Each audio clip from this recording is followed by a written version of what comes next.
A couple of days ago, Blizzard dropped their weekly patch for the War Within Alpha, and they also made the announcement that the War Within Beta is going to be starting up pretty soon, June 5th, so next week. And in that change, they finally released the long-awaited Blood DK rework, along with some other changes to some other tank classes, Druid and Demon Hunter, and then just some more like generic changes to Death Knight. So I kind of want to go ahead and take a look at those now. We'll start with the very first change. They finally put in the new racial for humans. You get more cooldown reduction on your Hearthstone and a second charge of it. Neat, I guess. I think people are kind of mad about this. I think it's okay. But then again, I haven't played a human since Burning Crusade. It's been a bit, so you know, I'm not really upset about diplomacy going away, because I've always felt that it was super overpowered and needed to be killed since like Burning Crusade. I mean, that's why I made a human, and you know, it was long overdue, especially with account-wide reputation. Obviously, it was going to be killed, and so I think this really isn't all that bad. I think the quality of life here will be better than people are giving it credit for, but you know, obviously, yeah, if you get used to, you know, being a god, you're going to be upset when you're just made into like a regular mortal race. Now, the Death Knight changes I think are all, like, pretty interesting. I'll just go ahead and kind of give my overview. Like my thesis statement here is basically that Blood has seen a pretty significant buff, but they've done it kind of in the same way that they did some of the Brewmaster monk buffs in Dragonflight, where they've buffed them by putting a bunch of skills into the tree, into the class. And so they've gone from being like already very strong to, I think, even stronger, but also more keybind intensive. I think the class has really exploded with potential keybinds. So just to start off, they've buffed the Deathbringer tree, and I am in Deathbringer right now. That is the hero talent spec. And, you know, we've covered Death Knights. We've done a preview of Death Knights. You should check that out if you haven't, but they've buffed a couple of talents in this. Wave of Souls does this sort of back and forth wave between you and your target. And, you know, it's cool. It's fine. It's whatever. It gives you a bit of... Let's see if I can get this Reaper's Spark to explode. Stopped attacking. Well, anyway. Yeah, it does a bit of a back and forth between you and your target. That does like some AoE. Probably be a lot better to demonstrate that on something other than a single target mob. You know, they buff the damage on that, and that's fine. Like, it's a bit of extra damage, nothing all that huge. And then the other buff here, Exterminate Second Scythe, damage is increased by 50%. Exterminate is the capstone talent. The first, it basically hits enemies with 2 scythes after you've blasted them with a Reaper's Mark. The first one is a single target scythe that hit for a lot, and then the second one was an AoE scythe that really didn't hit for very much. And I'll run over here and kind of yap on one of these guys here for a second, just to show that off, because I remember it having a kind of cool visual. Let's see if it actually does.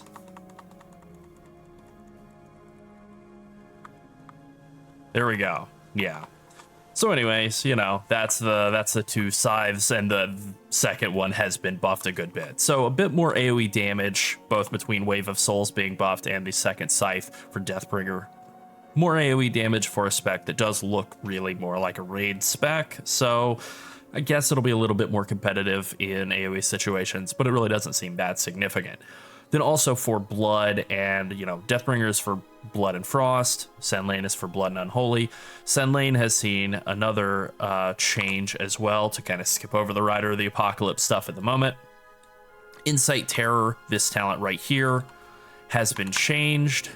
I'll be able to mouse over it once I've finished switching talents. So previously the way this worked was it made it so that casting Vampiric Strike, Scourge Strike, Heart Strike would make your primary buff from the Sandlane tree, the Essence of the Blood Queen, it would make that have like 1 extra second of extended duration, and then if you had a Vampiric Strike, that amount would be increased. Maybe it was half a second, 1 second, something like that. The point of it was that it would extend the uptime of the buff. But the thing with this buff is, and I'll go ahead and like, it's fine, I'll just get some Marrow Rend, get some Bone Shield charges going.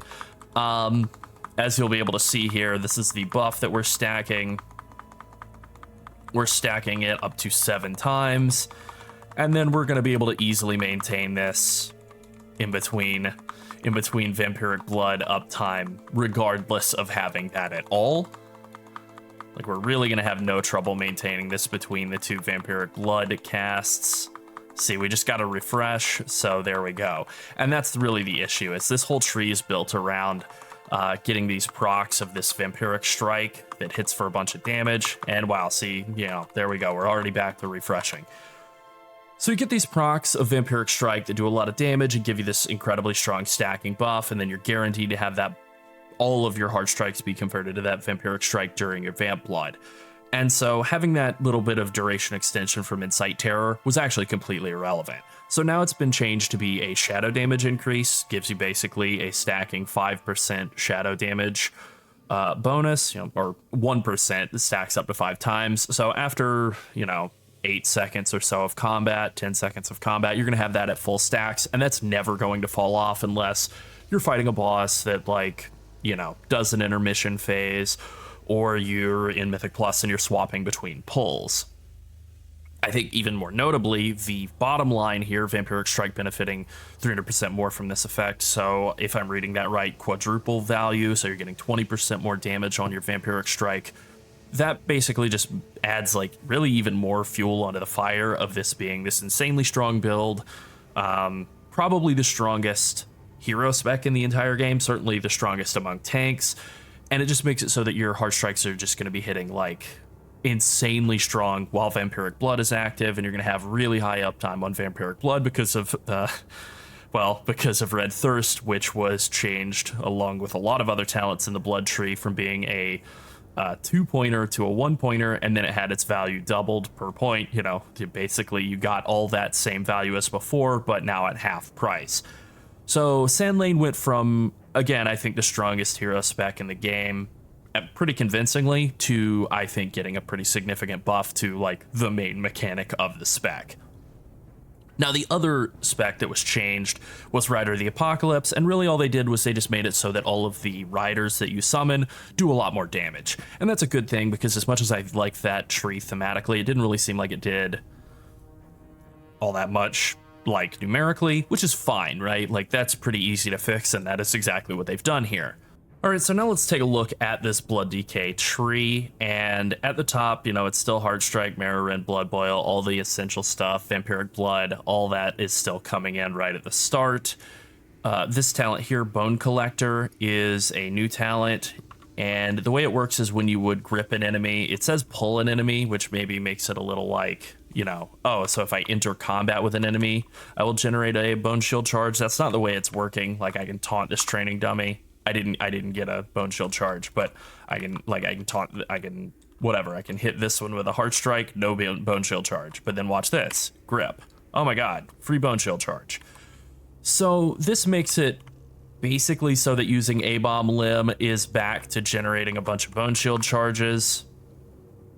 Not a crazy amount, obviously. You're only getting like one every grip, but still pretty good. Does make it so that A-Bomb Limb is able to charge you up a bunch of Bone Shield charges pretty early on in a pull, and works very similarly to how it used to. Basically, they canceled out that nerf to baseline A-Bomb Limb by giving Blood DKs this.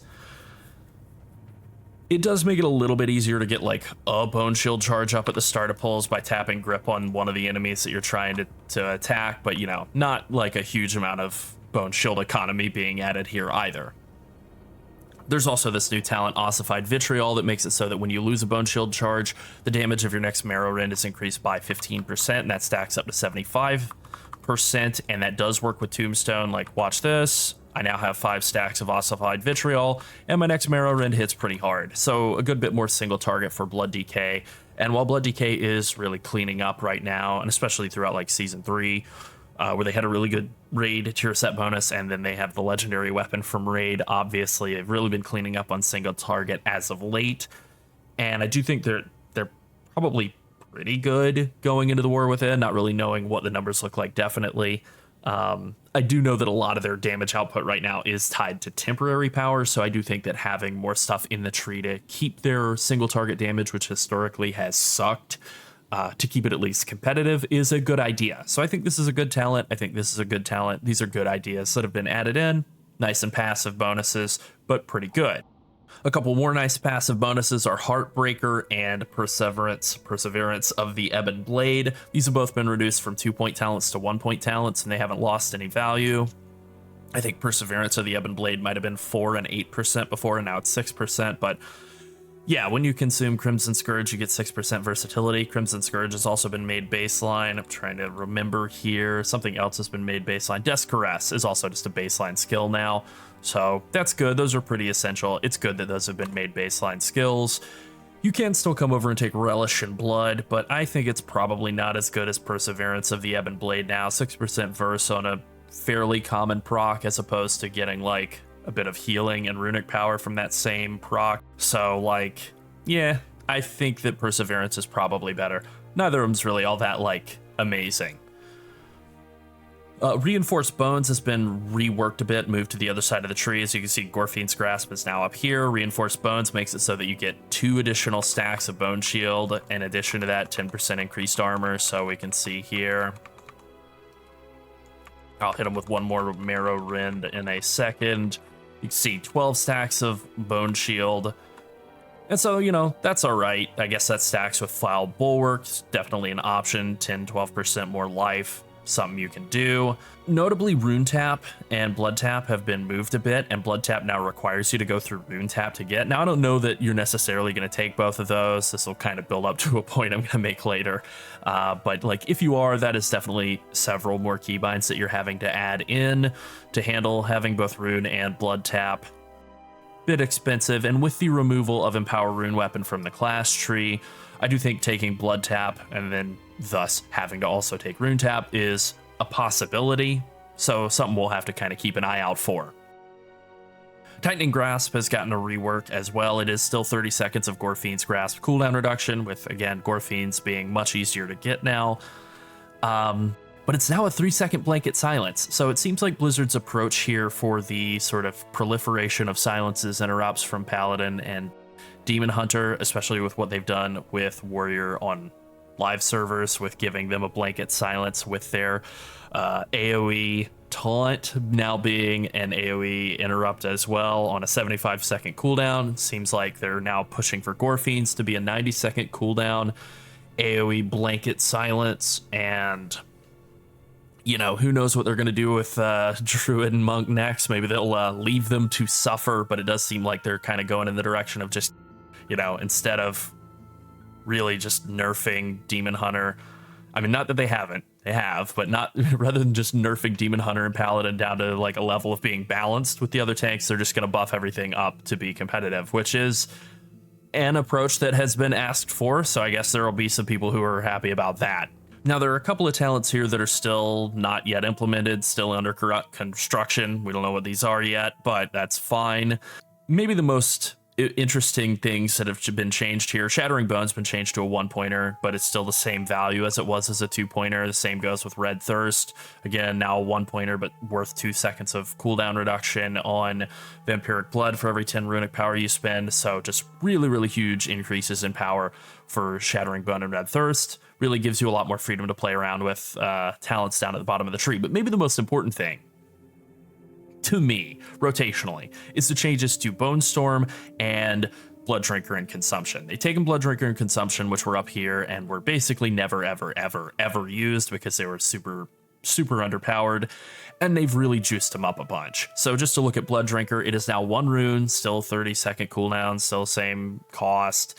It generates an extra 20 runic power over the duration of the channel, so instead of 10 runic power, it's now 30, so definitely worth using in single target. And it gives you 20% damage reduction while it's channeling and for 5 seconds afterward. And then of course you can still like move, dodge, parry, etc. while you're using it. So it's just really, really, really strong. You can see here that 5-second debuff afterward, 20% damage reduction. It's gone from being a very weak talent to a very strong one. And as you can also see, you gave a ton of runic power. In a few seconds, we'll be able to use Consumption, but while we're waiting for that, I'll just talk about it a bit. It strikes all enemies in front of you with a big slam. You know, it is the spell that used to be on the Maw of the Damned back in Legion. It does a lot of damage. It heals you for a lot of damage, and It also now makes your Blood Plague tick 50% more quickly for the next 8 seconds, and it also generates 2 runes. So it is a rune restoration talent on a pretty short cooldown, 30 seconds. I think basically they've just been backpedaling the elimination of Empower Rune Weapon and the nerf to A-Bomb Limb by adding in Bone Collector and adding in Consumption. And so, you know, I do think that this probably makes it so you don't need to take Rune and Blood Tap, which is good, you know, help with the economy of keybinds, because that is a real concern with the current state of the class for me. So let's just go ahead and like spend a couple of runes here. All right, couple of heart strikes, and then okay, and then we slap them with a consumption, and boom, just regenerated some runes. You know, feeling pretty good. So I feel like the rune economy for Blood DK, thanks to the reintroduction of consumption as a viable talent, is probably going to be just fine. Now moving on to Bone Storm, they've changed that from costing a pretty substantial amount of runic power, you know, up to 100 runic power, to instead costing no runic power and burning off your Bone Shield charges. It now lasts 1 second per Bone Shield charge it spends, and thanks to Reinforced Bones, that means that can be up to 12 seconds. It still does the same as it has. It does some shadow damage and AoE, it heals you every second for 3% of your max health. Per target it hits up to 5 targets, so up to 15%. And it now, like I said, lasts for 1 second for every Bone Shield charge it stole, but it also generates a Bone Shield charge every second. So let's just go ahead and pop off here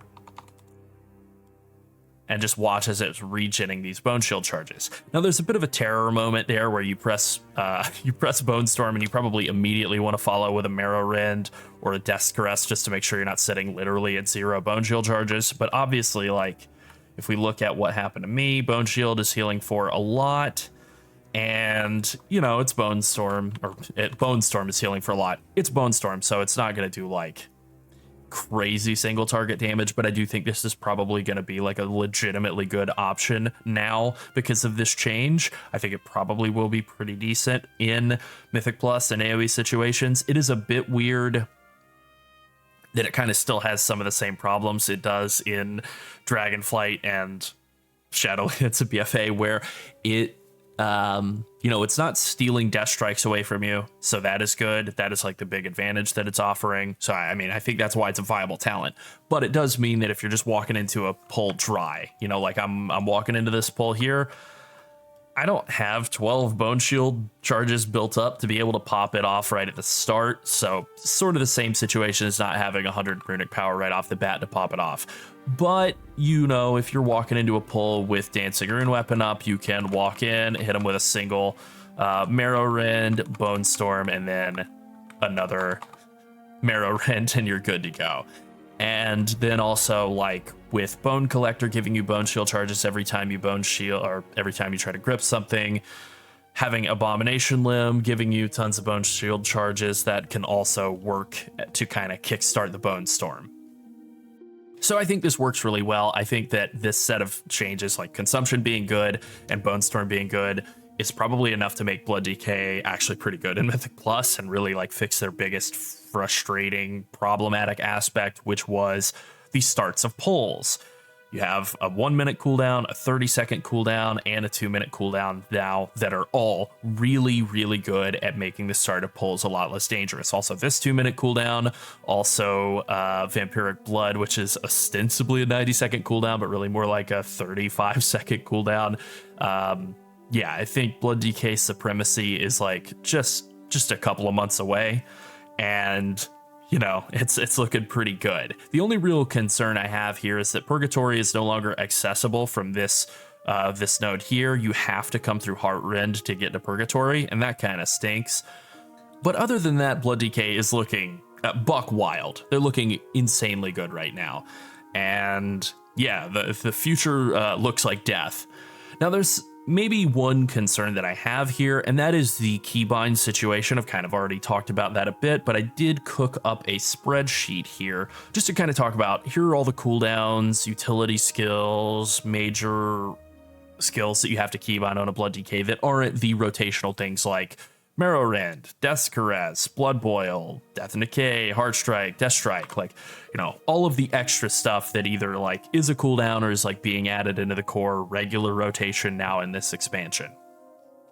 And this is a pretty significant list: Anti-Magic Shell, Anti-Magic Zone, Icebound Fortitude, Vamp Blood, etc. And, you know, I don't know that Rune Tap and Blood Tap are necessarily required. I'm pretty confident that Wraith Walk will not be entering into the, like, standard setup for Blood DKs and Mythic Plus or Raids. But I do think a lot of these are going to be sticking around as mandatory talents. Tombstone, Dancing Rune Weapon, A-Bomb Limb. Obviously all great. There's no situation in which you wouldn't want to have A-Bomb Limb. I cannot think of, even in single target raid situations, like any of these other talents at the bottom of the tree being so good that you would need to give up the damage cooldown of A-Bomb Limb in order to get it. And also now the rune generation cooldown of A-Bomb Limb. Like, just no. Now, there are some other things in here that, you know, I could see raid situations, single target boss fight. You're not going to take Gorfiend's Grasp. You're probably not going to take Asphyxiate or Blinding Sleet in raid most of the time. And if you're playing Sand Lane, you're not going to take Reaper's Mark. But for when you're playing Deathbringer, if you're ever playing Deathbringer, you would take Reaper's Mark. So, you know, a lot of keybind questions going on here. Another one in here that I had marked, where did I put it? Soul Reaper, right at the bottom.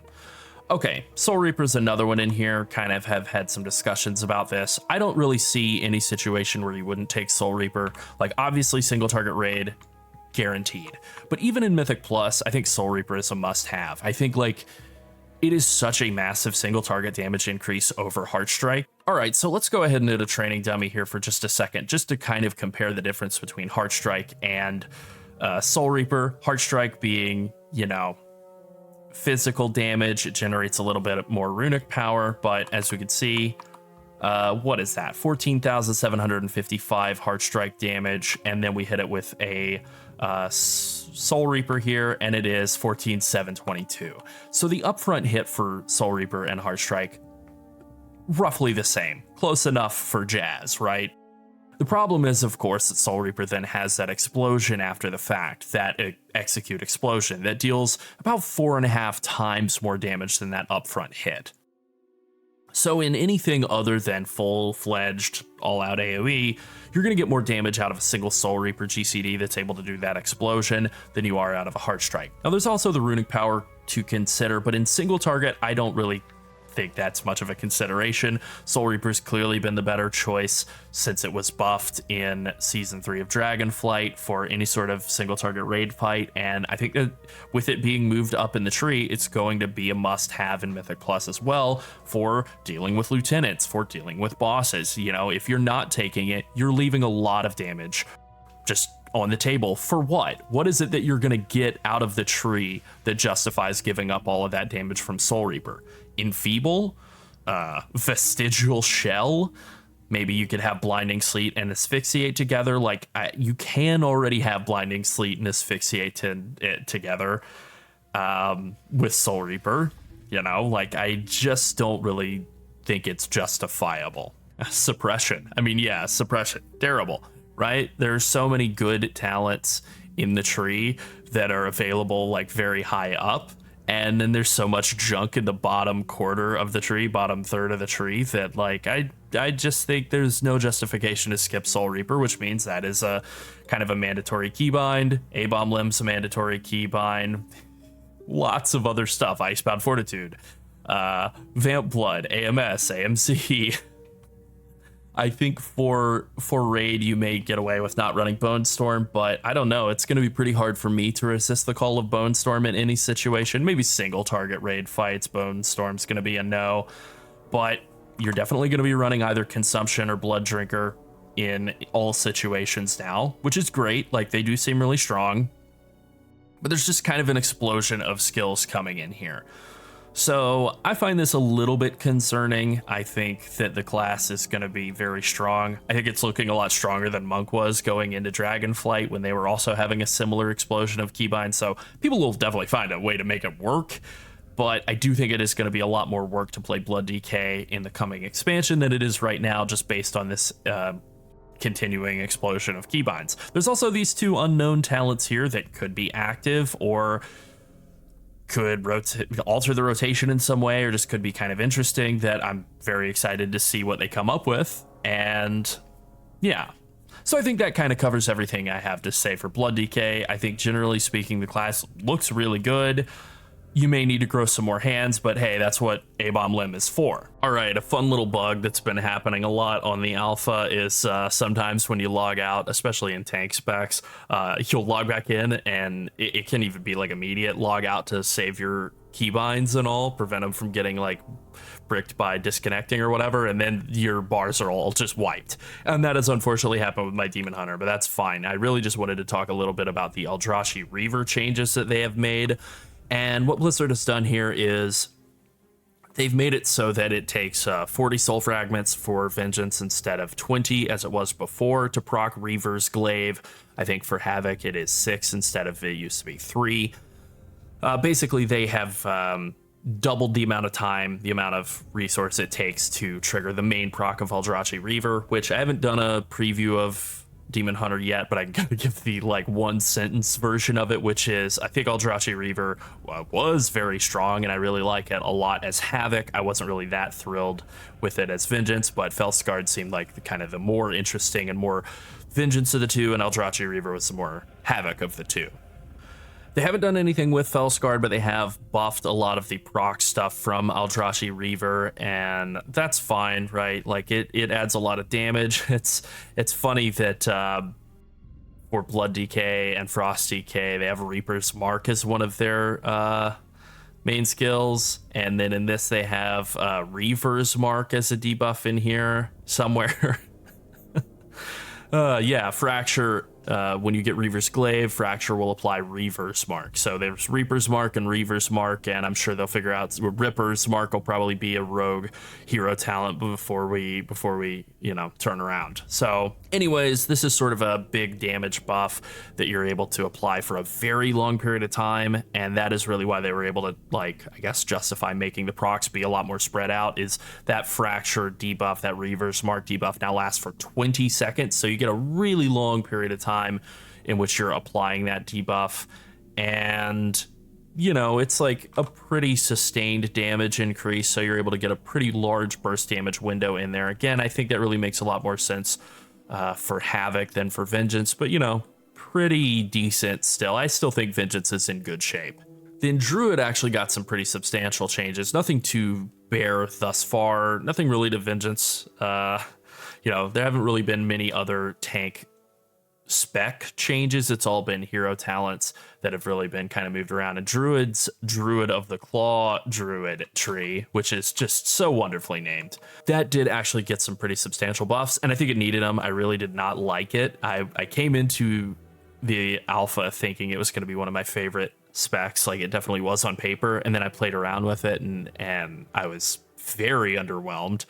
And so I'm glad to see some buffs going in there. The sort of core mechanic and the like main dot that comes out of it, Ravage and Dreadful Wound, have been buffed by 10%. I think that's good.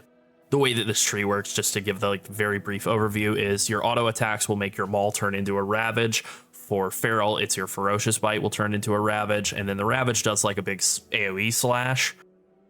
And then sort of the number one talent that you take right out of that is that it also applies a bleed, and that bleed is not increased or affected by Circle of Life and Death, the talent that makes your bleeds tick 25% faster, and that's okay because it also gives you damage reduction. This is also extended by Aggravate Wounds, which you can get it from the baseline 6 second per bleed up to 12 seconds per bleed, just kind of by using all of your skills, all of them except for Moonfire, that like hit and deal damage will extend the duration. So the idea is that you're going to be able to basically maintain this, not necessarily permanently, but like pretty high uptime on this bleed that's dealing a decent amount of damage and also giving you some damage reduction. The problem I really have with this is just like it makes your Maul into an AoE. It's like, okay, right, yeah, Raze still exists, so I don't know. It's kind of like they've had the same idea a second time and decided to implement that as a hero talent tree. And this is also a hero talent tree that's interacting with and scales very directly with Raze. So it's not like they've said, okay, we're going to replace Raze, or we're going to make these work together nicely. It's sort of like we're just having the same idea and throwing it in again as a proc on top of the existing idea as it already is. Just, I don't know, just basically feels like fan fiction of the Bear Druid talent tree, which is really weird. There are a lot of other things in the tree that have seen like very small buffs and nerfs, like this talent right here that gives you a lot of crit chance and crit damage on Shred, Swipe, and Mangle has been slightly nerfed from 8% on those to 6%, but then now your Mangle will heal you for 1% of max health, so you get a relatively small trickle of very steady healing all the time as Bear. That's okay. A lot of these other passives have remained the same. You know, Maul and Raise damage are the same. Stampeding Roar gets a couple extra seconds. That hasn't changed. One big change here is that Wild Shape Mastery, the thing that sort of tied together this whole idea of shapeshifting into cat form while you're a Bear Druid, you know, it makes it so your Iron Fur and Frenzy Regen will persist if you switch from Bear to cat form. And you'll retain a lot of your armor and health. Not all of it, but a lot of it for the first 6 seconds. So the idea would be that you would be in bear form, tanking, switch into cat form, cast like a rip or a ferocious bite, and then switch back into bear form. And then the final line there, you get 6 seconds of healing some of the damage you take over the next 8 seconds to kind of like balance out that burst of damage that you took by shifting into cat form. The problem was that this didn't give you crit damage, crit chance protection, and it didn't give you resistance to being parried. So that has been fixed, thankfully. So you will not be crit as soon as you shift into cat form. You won't immediately shift into cat form, cast rip, it's parried, shift back into bear form, angry. That has also been fixed. This then kind of lines up with Wild Power Surge here, which gives you this power. So every 6 times you cast Mangle, you're able to shift into cat form and instantly cast a Ferocious Bite or a Rip that then will also deal double damage. That's great. I think this can be pretty decent in raids. I think in Mythic Plus, this is still kind of a non-starter. Just the idea of being in bear form, tanking like 5-6 mobs, and shifting into cat form is absurd. Maybe you could use it on bosses in Mythic Plus, but again, I just don't really think so. I think as Bear Druid currently exists, the Lunar Bear archetype is so ungodly strong in any sort of AoE situations, maybe even in single target situation as well, that, you know, this Druid of the Claw Druid tree might be dead on arrival. It really just depends on what they do with the Elun's Chosen tree and kind of also the Bear tree. Kind of hoping to see more changes to the bear tree. Well, frankly, the Druid class tree, but then also the bear tree. Just some sort of mix up would be nice. And I'm assuming that's coming down the line, but it hasn't happened yet. As for changes to other specs that I really care about, Mark of the Crane is now baseline for Windwalker. I like that. There have been some changes to Windwalker as well. As for Ret Paladin, the Radiant Glory build that I talked about in the recent Paladin preview has been slightly nerfed. I think, realistically, we were looking at, upwards of 50% uptime on wings with, quest green gear. So really, if they didn't do this, there would be no reason to play other melee specs, which would be a real problem. So I think this was probably a very necessary nerf because they just seem like such a massive overperformer for where they were at. Just a baseline with no gear at all. And I still think that they're going to be in really, really great shape going into the next expansion, even with this bit of a nerf here. I think it was very much mandatory, necessary, warranted, however you want to put it. I think that they're still in great shape. As for warrior changes, there weren't any to protection. There was just a very small change to Second Wind for warriors, which I'll just pull that up, but it's really not all that interesting. Very much just like a small buff to Second Wind, this talent here, which unfortunately doesn't even serve as a pass-through to Spell Reflection, so I really don't think you'll take it, but it now has that second line. When you're below 35% health, you restore 1% health every second, and that goes up to 2% when you get all the way down to 0 health. It's a max of 2%. Very, very small amount of healing per second for a relatively expensive talent, since it doesn't help with pathing at all. So I don't think that talent's going to be anything. All right, I think that pretty much covers it for tank changes in this week of the War Within Alpha, the final week of the War Within Alpha, as we are moving into the beta next week. And, I think things are looking really great for Blood DK enjoyers. I think they're looking pretty good for tanks across the board, really. I think Brewmaster Monk and Prot Paladin are both looking pretty great. Bear Druid is obviously looking great if you like Moonfire and Lunar Beam, weirdly. And, you know, Prot Warrior is still looking pretty fun and good. And Demon Hunter is, I think, still in pretty great shape. So pretty good time to be a tank enjoyer. Very optimistic for the future of all tanks in the War Within. All right, that's it. Thanks for watching. Bye.